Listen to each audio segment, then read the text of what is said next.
To everyone welcome to LTX classes.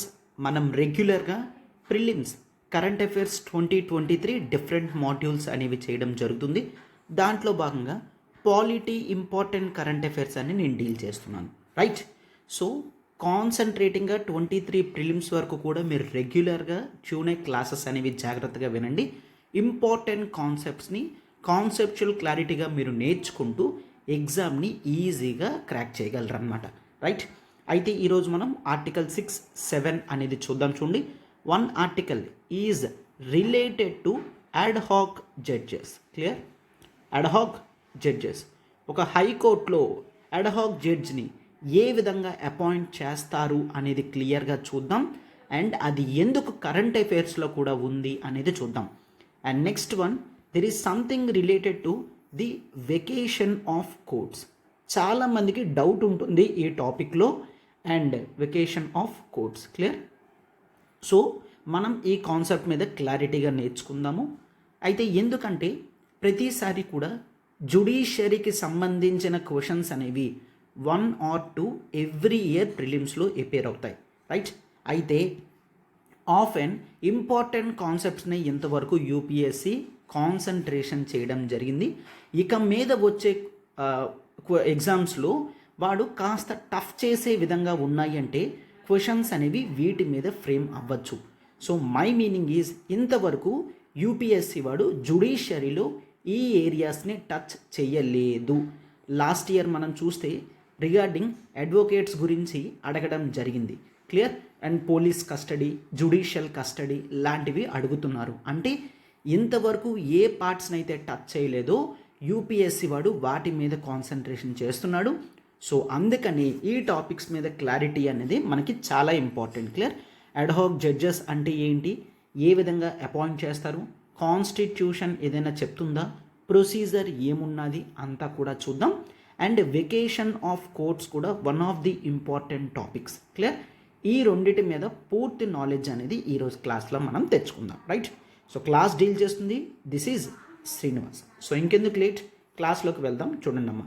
So అంతకుముందు మీరేవైతే రెగ్యులర్గా politics సంబంధించిన ఒక నోట్బుక్ లాగా మెయింటైన్ చేసుకుంటున్నారో ప్రిలిమ్స్ కరెంట్ అఫైర్స్కి, వాటిలో భాగంగా మీరు ఇవి హెడ్డింగ్ పెట్టుకొని రాసుకోండి అనమాట. ఒకసారి చూడమ్మా, యూపీఎస్సి ఇన్ఫినిటీ కొత్త బ్యాచెస్ అనేవి స్టార్ట్ అవ్వడం జరిగింది. సో మీ ప్రిపరేషన్ అనేది మీరు ఎఫ్రెష్గా స్టార్ట్ చేయొచ్చు అనమాట. క్లియర్? అయితే కేవలం 5,000 రూపీస్ పే చేసుకుంటూ మీ ప్రిపరేషన్ని మీరు కంటిన్యూ చేయొచ్చమ్మా. లైఫ్ టైం వ్యాలిడిటీ అనేది మీకు లభిస్తుందన్నమాట. క్లియర్? ఎవ్రీ మంత్ కేవలం 5,000 రూపీస్ పే చేసుకుంటూ మీరు ఫ్రీగా క్లాసెస్ అనేవి వినొచ్చు.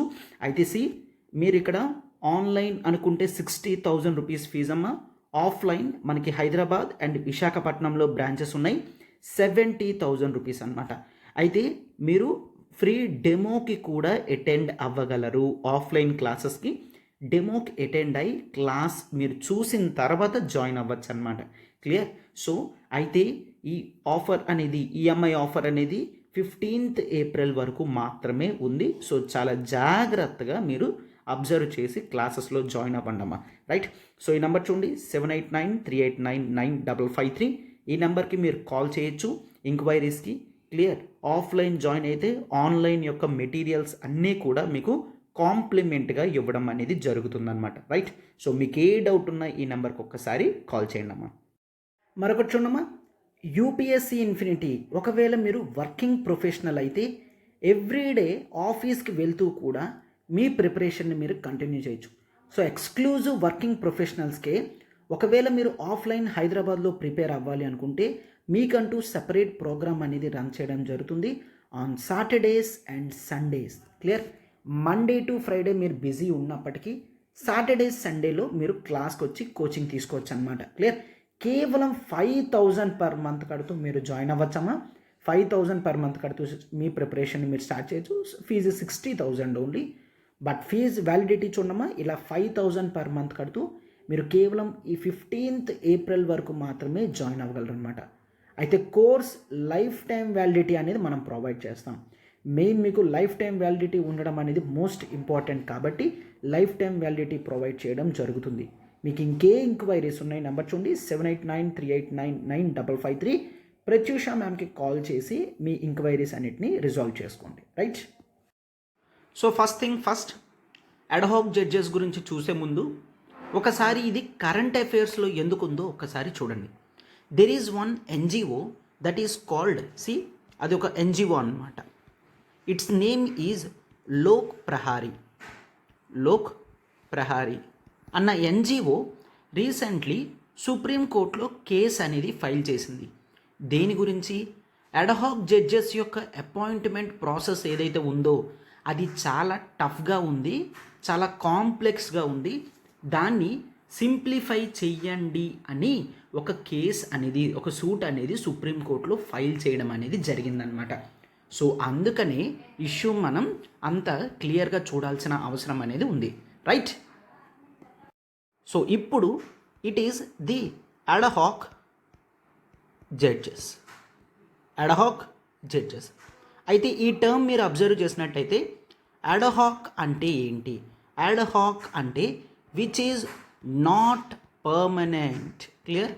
విచ్ ఈజ్ నాట్ పర్మనెంట్ని మనం అడ్హాక్ అంటాం. Which means it is a temporary arrangement. ఎక్కడైనా మీరు ఈ టర్మ్ చూసారు అంటే which means it is a temporary అరేంజ్మెంట్ని అడ్హాక్ అని అంటాం. సో అడ్హాక్ జడ్జెస్ అంటే కూడా ఏంటమ్మా, ఎవరైతే కొంతకాలానికి టెంపరరీగా జడ్జ్ కింద యాక్ట్ చేస్తారో వాళ్ళని అడ్హాక్ జడ్జెస్ అని అంటాం. అయితే ఈ అడ్హాక్ జడ్జెస్ అన్న కాన్సెప్ట్ని కాన్స్టిట్యూషన్ యాక్సెప్ట్ చేయడం జరిగిందనమాట. క్లియర్? కాన్స్టిట్యూషన్ యాక్సెప్ట్ చేయడం జరిగింది. అయితే కాన్స్టిట్యూషన్లో ఆర్టికల్ 127 ప్రకారం సుప్రీంకోర్టు యొక్క అడ్హాక్ జడ్జెస్, క్లియర్, సుప్రీంకోర్టులో అడ్హాక్ జడ్జెస్ని ఎవరు ఎట్లా అపాయింట్ చేస్తారు అని చెప్పడం జరిగింది. And article 224A, clear, article 224A. అయితే చాలామంది దీన్ని ఆర్టికల్ 224 క్లాజ్ ఏ అని చదువుతారు. నో, అలా చదవకూడదు, అలా రాయకూడదు. దీన్ని ఇలానే చదవాలి, ఇలా రాయాలి. 224 క్లాజ్ ఏ అంటే మీనింగ్ ఇది, బట్ నో, ఇది కాదు. ఈ రెండిటికి చాలా డిఫరెన్స్ అనేది ఉంది. అది మనం మన రెగ్యులర్ పాలిటీ క్లాసెస్లో వాటిని ఎక్స్ప్లెయిన్ చేస్తాం. రైట్? ఎస్. సో ఈ విధంగా రాయడం అనేది గ్రేట్ బ్లండర్ అన్నమాట. This is article 224A only. So ఈ 224A ప్రకారం స్టేట్ యొక్క హైకోర్ట్స్లో అడ్హాక్ జడ్జెస్ ఎవరుంటారు, ఎట్లా అపాయింట్మెంట్ చేయడం జరుగుతుంది, డిస్క్రైబ్ చేయడం జరిగిందనమాట. క్లియర్? అయితే ఇప్పుడు మన క్లాస్ అనేది హైకోర్టు గురించి కాబట్టి మనం 224A మీద ఎక్కువ కాన్సన్ట్రేషన్ చేద్దాం. బట్ ఆర్టికల్ 127 కూడా ఎట్లా వర్క్ అవుతుంది అనేది నార్మల్గా తెలుసుకుందాం. Clear? Yes. So first of all 127 ప్రకారం పవర్ అనేది చూడమ్మా, సుప్రీంకోర్టులో ఈ పవర్ అనేది చీఫ్ జస్టిస్ ఆఫ్ ఇండియాకి ఇవ్వడం జరిగిందనమాట. Clear? So chief justice of India ప్రయర్గా ప్రెసిడెంట్ గారి పర్మిషన్ తీసుకొని, క్లియర్, ప్రెసిడెంట్ గారి పర్మిషన్ తీసుకొని కొంతమంది జడ్జెస్ని సుప్రీంకోర్టు అడ్హాక్ జడ్జెస్ కింద అపాయింట్ చేసుకోవచ్చు. అయితే ఆ కొంతమంది జడ్జెస్ ఎవరుంటారు అంటే స్టేట్ హైకోర్ట్స్లో జడ్జెస్ ఉంటారు కదా, ఆ స్టేట్ హైకోర్టులో జడ్జెస్ని రిక్వెస్ట్ చేసి కొన్ని నెలలు ఆరు సంవత్సరాలు సుప్రీంకోర్టులో అడ్హాక్ జడ్జిగా ఉండమని అడుగుతారనమాట. క్లియర్? అయితే దీంట్లో నెంబర్ ఆఫ్ థింగ్స్ అనేవి ఇన్వాల్వ్ అయి ఉంటాయి. సో ఇప్పుడు మనం చూడబోయే ఆర్టికల్ 224 చూసినా మీకు పూర్తిగా క్లారిటీ అనేది వస్తుంది. క్లియర్? సో 127 అర్థమైంది కదా. 127 ప్రకారం సుప్రీంకోర్టులో చీఫ్ జస్టిస్ ఆఫ్ ఇండియా గారు, clear, for example if they want to bring one person from Andhra Pradesh high court, AP high court ఒక జడ్జిని సుప్రీంకోర్టు జడ్జిగా, అడ్హాక్ జడ్జిగా అపాయింట్ చేయాలంటే first of all chief justice of India గారు పర్మిషన్ తీసుకుంటారు ప్రెసిడెంట్ దగ్గర. తర్వాత ఆంధ్రప్రదేశ్ హైకోర్టు యొక్క chief justice, clear, Andhra Pradesh high court chief జస్టిస్కి వాళ్ళ నేమ్ రిఫర్ చేస్తారు. సార్ ఈ విధంగా మీ బెంచ్లో ఆర్ మీ హైకోర్టులో ఉన్న ఈ జడ్జి గారిని కొన్ని నెలలు ఆర్ సంవత్సరాలు మాకు అడ్హాక్ సుప్రీంకోర్టు జడ్జి కింద పంపించాలి, ప్రయర్గా ఆల్రెడీ ప్రెసిడెంట్ గారు కూడా ఇన్ఫామ్ చేయడం జరిగింది అంటే చీఫ్ జస్టిస్ ఆఫ్ హైకోర్టు గారు యాక్సెప్ట్ చేసే తీరుతారనమాట. వీటిలో ఎటువంటి డౌట్ కూడా మీరు పెట్టుకోకండి. చీఫ్ జస్టిస్ ఆఫ్ ఇండియా గారు ప్రెసిడెంట్ పర్మిషన్ తీసుకొని అడుగుతారు తప్ప ఇట్లాగా ఏమీ కూడా ఉండదు. అయితే మీకు ఇంకో డౌట్ రావచ్చు. ఫర్ ఎగ్జాంపుల్ ఏపీ హైకోర్టులో there is one person and his name is let's take XYZ. So XYZ అనే జడ్జిని పిలవడం జరిగిందనుకోండి, మీకు డౌట్ రావచ్చు, సార్ XYZకి ఇష్టం లేకపోతే నో, ఇష్టం లేకపోవడం అనేది ఉండదు. చీఫ్ జస్టిస్ ఆఫ్ ఇండియా గారు ముందే ఈ XYZ పర్సన్ యొక్క కన్సల్టేషన్ తీసుకుంటారు. అంటే first of all chief justice of India XYZని అపాయింట్ చెయ్యాలి అనుకున్నప్పుడే అతనికి చెప్తారనమాట, మీ నేమ్ మేము రిఫర్ చేద్దాం అనుకుంటున్నాము, మీకు సుప్రీంకోర్టు వచ్చి జడ్జి కింద వర్క్ చేయడం ఇష్టంగానే ఉందా అని అడుగుతారు. ఆ వ్యక్తి ఓకే అన్న తర్వాత మాత్రమే ప్రెసిడెంట్ గారికి నేమ్ రికమెండ్ చేయడం జరుగుతుంది. ఒకవేళ XYZ నో అని చెప్తే then they will reach other person, clear, మరొక జడ్జి దగ్గరికి వెళ్ళడం జరుగుతుందన్నమాట. This is how ad hoc judges యొక్క అపాయింట్మెంట్ జరుగుతుంది. సార్ అన్నీ చెప్తున్నారు తప్ప వై, అసలు అడ్హాక్ జడ్జెస్ అనేవాళ్ళు ఎందుకు అంటే ఒక్కసారి చూడండి, మనకి ఇండియాలో హ్యూజ్ నెంబర్ ఆఫ్ వేకెన్సీ అనేది ఉంది, క్లియర్. సో సుప్రీంకోర్టులో ఫుల్ స్ట్రెంగ్త్ ఉండడం లేదు, హైకోర్టులో ఫుల్ స్ట్రెంగ్త్ ఉండడం లేదు, అండ్ ఇది మాత్రమే కాదు, పెండెన్సీ ఆఫ్ కేసెస్ అనేవి పెరిగిపోతున్నాయి, క్లియర్. పెండెన్సీ ఆఫ్ కేసెస్ అనేవి పెరిగిపోతున్నాయి. సో వీటి నుంచి విముక్తి పొందడానికి అంటే ఈ కేస్ బర్డెన్ తగ్గించడానికి, వేకెన్సీ అనేది తగ్గించడానికి మెయిన్ ఈ అడ్హాక్ కాన్సెప్ట్ అనేది యూజ్ చేయడం జరుగుతుందన్నమాట, క్లియర్. సో రేపొద్దున మీకు యూపీఎస్సీలో ఎటువంటి క్వశ్చన్స్ అడిగినా సరే మీకు ఈ క్లారిటీ అనేది ఉండాలి, రైట్. అయితే ఇప్పుడు మనం ఆర్టికల్ 224 ప్రకారం ఏం జరుగుతుందో చూడండి. ఆర్టికల్ 224లో హైకోర్టులో కొంతమంది జడ్జెస్ని అడ్హాక్ జడ్జెస్గా రమ్మని పిలవడం జరుగుతుందన్నమాట, క్లియర్. అయితే సార్ సుప్రీంకోర్టు అడ్హాక్ జడ్జెస్ కింద హైకోర్టు జడ్జెస్ని పిలిచారు, మరి హైకోర్టు జడ్జెస్ కింద ఎవరిని పిలుస్తారు అంటే హైకోర్టులో అడ్హాక్ జడ్జి కింద వర్క్ చేయడానికి ఎవరిని పిలుస్తారు అని అంటే ఒక్కసారి చూడండి, నేను మళ్ళీ దాన్ని కూడా చెప్తాను. రీసెంట్లీ హైకోర్టులో ఎవరైతే రిటైర్ అవుతారో, ఎవరైతే రీసెంట్లీ అంటే nothing but last 1 year, last 1 yearలో ఏ జడ్జెస్ అయితే రిటైర్ అవుతారో ఫస్ట్ వాళ్ళకి రిక్వెస్ట్ చేస్తారనమాట, సార్ మీరు మళ్ళా హైకోర్టులో అడ్హాక్ జడ్జి కింద వర్క్ చేయడానికి మీకు ఇష్టమేనా అని. ఆ వ్యక్తి ఓకే అంటే వెళ్ళడం జరుగుతుంది. బట్ ఇక్కడ పూర్తిగా చాలా అడ్మినిస్ట్రేటివ్ ప్రాసెస్ అనేది ఉందన్నమాట. అది ఏ విధంగా వర్క్ అవుతుంది అనే నాలెడ్జ్ మీకు ఎంతైనా ఉండడం ఇంపార్టెంట్. దాన్ని నీట్గా ఒక ఫ్లో చార్ట్లో నేను ఎక్స్ప్లెయిన్ చేస్తాను. నేను చెప్పినట్టుగా జాగ్రత్తగా మీరు నోట్బుక్లో రాసుకోండి, ఇది మీకు హెల్ప్ అవుతుంది అనమాట, clear. So now we are concentrating on article 224, clear. అయితే ఆర్టికల్ 224 ప్రకారం అడ్హాక్ జడ్జెస్ ఆఫ్ హైకోర్ట్ని ప్రెసిడెంట్ అపాయింట్ చేస్తారు, గుర్తుంచుకోండి. మళ్ళీ ఇది మనం వస్తాం, క్లియర్, మళ్ళీ ఇది ఎక్స్ప్లెయిన్ చేస్తాను, బట్ గుర్తుంచుకోండి.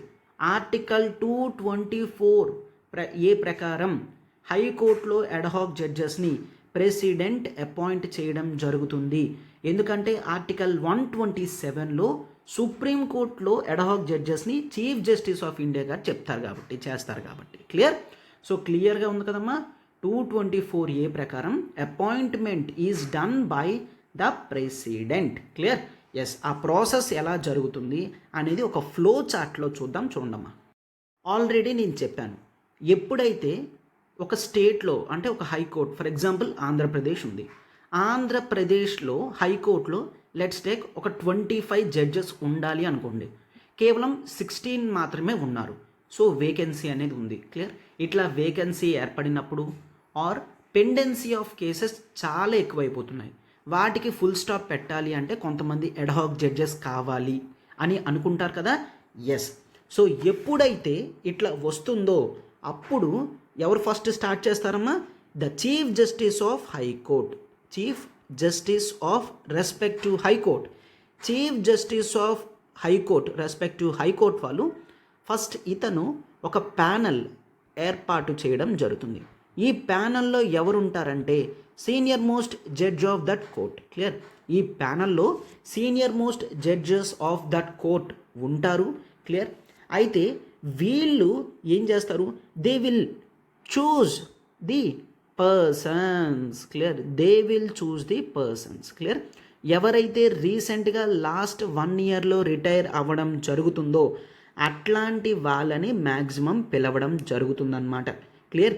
సో రిటైర్ అయ్యారు, వీళ్ళ మీద ఎటువంటి నెగిటివ్ థింగ్స్ అనేవి హిస్టరీలో లేవు, ఇప్పుడు కూడా పద్ధతిగానే ఉన్నారు, ఎటువంటి రాంగ్ యాక్టివిటీస్ అనేవి చేయట్లేదు, కాన్స్టిట్యూషన్కి రెస్పెక్ట్ ఇస్తూ ఇంపార్టెంట్ ప్రిన్సిపల్స్ అన్నీ అట్లా ఫాలో అవుతున్నారు. అంటే a person who is taking a good lead in the society.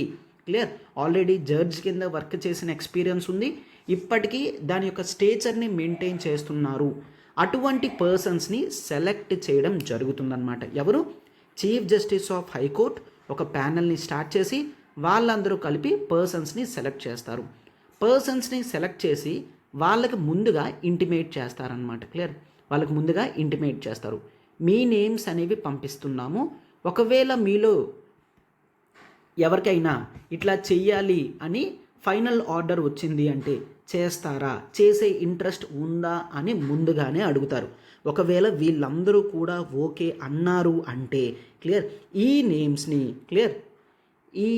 నేమ్స్ని the state chief మినిస్టర్కి పంపించడం జరుగుతుంది. క్లియర్? ఎవరు పంపిస్తారమ్మా? స్టేట్ చీఫ్ మినిస్టర్ గారికి పంపిస్తారనమాట. క్లియర్? అందుకే అన్నాను ఒక ఫ్లో చార్ట్లో చెప్తాను, జాగ్రత్తగా రాసుకోండి. క్లియర్? అయితే స్టేట్ చీఫ్ మినిస్టర్ గారు ఈ నేమ్స్ని central the ministry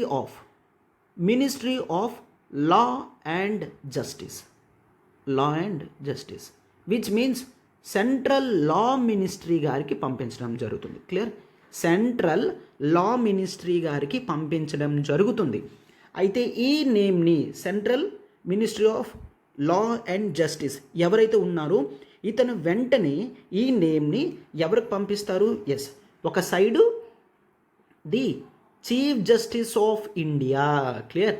chief justice of India గారి అడ్వైస్ తీసుకొని ఈ నేమ్ని ఎవరు పంపిస్తారు? ప్రైమ్ మినిస్టర్ ఆఫ్ ఇండియాకి పంపించడం జరుగుతుంది. Clear? Ministry of law and justice గారు వెంటనే ఈ నేమ్ని చీఫ్ జస్టిస్ ఆఫ్ ఇండియా గారికి పంపించి అడ్వైస్ తీసుకొని ప్రైమ్ మినిస్టర్ గారికి పంపించడం జరుగుతుందన్నమాట. క్లియర్? ప్రైమ్ మినిస్టర్ గారు ఆ తర్వాత ఆ నేమ్ని ప్రెసిడెంట్ గారికి పంపించడం జరుగుతుంది. క్లియర్? ప్రెసిడెంట్ గారికి పంపించడం జరుగుతుంది. సో ఎప్పుడైతే ప్రెసిడెంట్ గారు ఈ నేమ్ని నోటిఫై చేస్తారో, యాక్సెప్ట్ చేయడం జరుగుతుందో దాన్నే మనం ఏమంటాము?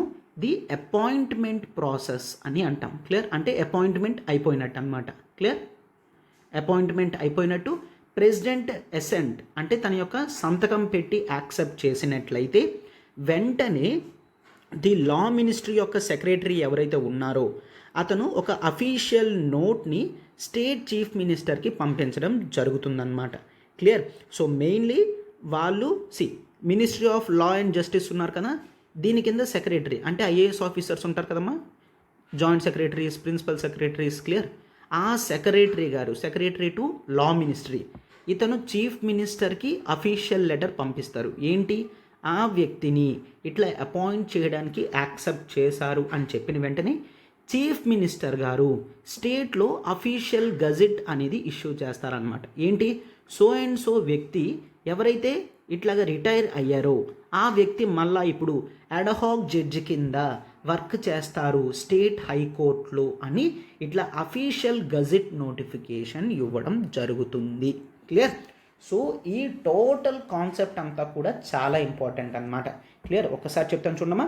Initially state chief justice of high court గారు స్టార్టింగ్ ఒక ప్యానల్ని ఏర్పాటు చేస్తారు. ఎప్పుడైతే అవసరం వస్తుందో కొంతమంది నేమ్స్ని సెలెక్ట్ చేస్తారు, వాళ్ళకి ఇంటిమేషన్ ఇస్తారు, తర్వాత స్టేట్ చీఫ్ మినిస్టర్ గారికి పంపిస్తారు.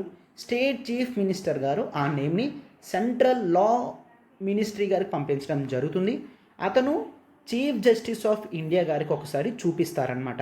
సార్, ఈ ప్యానల్ వీళ్ళని సెలెక్ట్ చేయడం జరిగింది, ఎందుకంటే వీళ్ళ ట్రాక్ రికార్డు ఇలా ఉంది అని చెప్తారనమాట. చీఫ్ జస్టిస్ ఆఫ్ ఇండియా దగ్గర నుంచి ప్రైమ్ మినిస్టర్ గారి దగ్గరికి వెళ్తుంది. క్లియర్? అయితే ఇక్కడ చూడండి, చీఫ్ జస్టిస్ ఆఫ్ ఇండియా గారు వద్దు అంటే పరిస్థితి ఏంటి అని అంటే, ఒకసారి చూడండి, కాన్స్టిట్యూషన్ అయితే ఎటువంటి ఎక్స్ట్రా పవర్స్ ఇక్కడ చీఫ్ జస్టిస్ ఆఫ్ ఇండియాకి ఇవ్వలేదు, కేవలం వాళ్ళ అడ్వైస్ తీసుకుంటారంతే. అంటే ఒక ఇంటిమేషన్ అనేది ఇస్తారు, సార్ ఇట్లాగా వీళ్ళని సెలెక్ట్ చేయడం జరుగుతుంది అని చెప్తారనమాట. క్లియర్? అండ్ ఆ తర్వాత ప్రైమ్ మినిస్టర్కి పంపిస్తారు, ప్రైమ్ మినిస్టర్ గారు ప్రెసిడెంట్కి పంపిస్తారు, ప్రెసిడెంట్ యాక్సెప్ట్ చేస్తే ఇంకా వెంటనే అపాయింట్మెంట్ అయినట్టు అనమాట.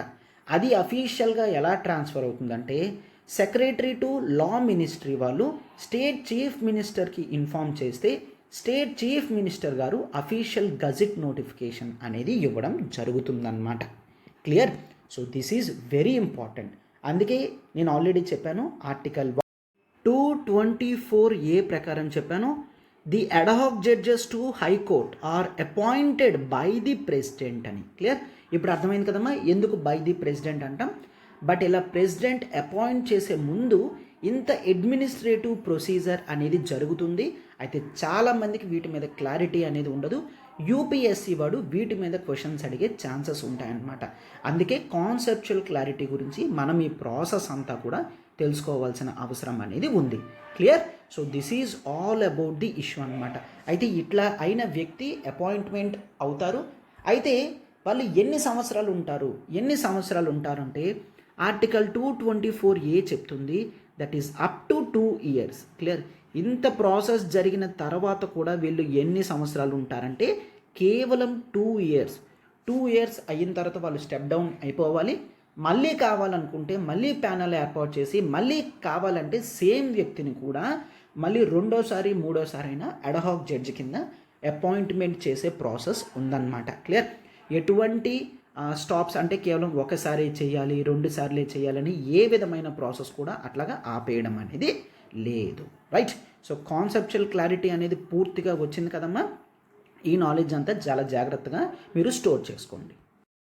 అయితే చాలామందికి ఈ కాన్సెప్ట్ మీద అంత క్లారిటీ అనేది ఉండదు. That is about the court vacation. Vacation అనేది చాలా జనరల్ టర్మ్, మనం యూజ్ చేస్తాం కదమ్మా. ఎప్పుడైనా రిఫ్రెష్ అవ్వాలి, బయటికి వెళ్తున్నాం అంటే వెకేషన్ మీద వెళ్తున్నాము అని మీనింగ్, అవునా? మరి కోర్టు వెకేషన్ అంటే ఏంటి అంటే, నిజంగా జ్యుడిషియరీ మెంబర్స్ కూడా వెకేషన్ మీద ఎక్కడికైనా వెళ్తారా అని డౌట్ ఉంటుంది. అయితే ఒక్కసారి చూడండి, చాలా క్లారిటీగా చెప్తున్నాను. కోర్ట్ వెకేషన్ అంటే ఎస్, కొంత టైంలో కోర్ట్ అనేది వర్క్ అవ్వదు, జడ్జెస్ అందరూ కూడా లీవ్ మీద ఉంటారనమాట. జడ్జెస్ అందరికీ కూడా లీవ్ అనేది ప్రొవైడ్ చేయడం జరుగుతుంది. ఆ టైంలో ఏం జరుగుతుందో అంతా కూడా డీల్ చేద్దాం మనం. బట్ కోర్ట్స్ అనేవి ఆ టైంలో వర్కౌట్ అవ్వవు, వాటిని కోర్ట్ వెకేషన్ అని అంటాం. అయితే ఇండియాలో సుప్రీం కోర్ట్ మీరు తీసుకున్నట్లయితే ఇది కేవలం 365 డేస్కి 193 డేస్ మాత్రమే వర్క్ చేస్తుందట. క్లియర్? 365 డేస్కి 193 డేస్ మాత్రమే వర్క్ చేస్తుంది. అండ్ స్టేట్ హైకోర్ట్స్ అనేవి తీసుకున్నారంటే they will work up to 210 days. Clear? 210 days work out చేయడం అనేది జరుగుతుంది. అండ్ మిగిలిన ట్రయల్ కోర్ట్స్ కానీ ఇవన్నీ చూసుకుంటే, క్లియర్, మిగిలిన స్మాల్ కోర్ట్స్ కానీ ట్రయల్ కోర్ట్స్ కానీ ఇవన్నీ చూసుకుంటే వీళ్ళు ఒక 245 డేస్ దాకా వర్క్ చేస్తారు. క్లియర్? అంటే ఇండియాలో ఉన్న ఏ కోర్టు కూడా 365 డేస్ వర్క్ చేయదు.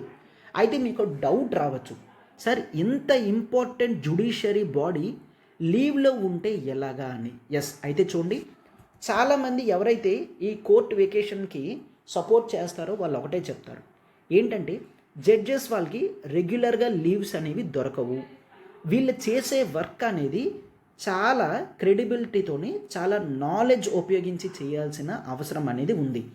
సో వారు రెస్ట్లెస్గా వర్క్ చేసినట్లయితే క్వాలిటేటివ్ జ్యుడిషియరీ స్కిల్స్ అనేవి వాళ్ళు ప్రజెంట్ చేయలేరు, క్వాలిటేటివ్ ఆర్గ్యుమెంట్స్ వినలేరు, క్వాలిటేటివ్ జడ్జిమెంట్స్ కూడా ఇవ్వలేరు. సో అందుకని వాళ్ళకి రెగ్యులర్గా బ్రేక్స్ ఇచ్చినప్పుడు మాత్రమే వాళ్ళ వర్క్ అంతా కూడా ప్రాపర్గా చెయ్యగలరు అని చెప్తున్నారనమాట. క్లియర్? అయితే ఒక్కసారి చూడండి, మెయిన్లీ ఈ కోర్ట్ వెకేషన్స్ అనేవి సమ్మర్లో కోర్ట్ వెకేషన్ ఉంటుంది, దసరా టైంలో కోర్ట్ వెకేషన్ ఉంది, దివాళీ టైంలో కోర్ట్ వెకేషన్ ఉంది, డిసెంబర్లో కోర్ట్ వెకేషన్స్ ఉన్నాయి. ఇట్లా ఓవరాల్గా డిఫరెంట్ వెకేషన్స్ అనేవి ఉన్నాయన్నమాట.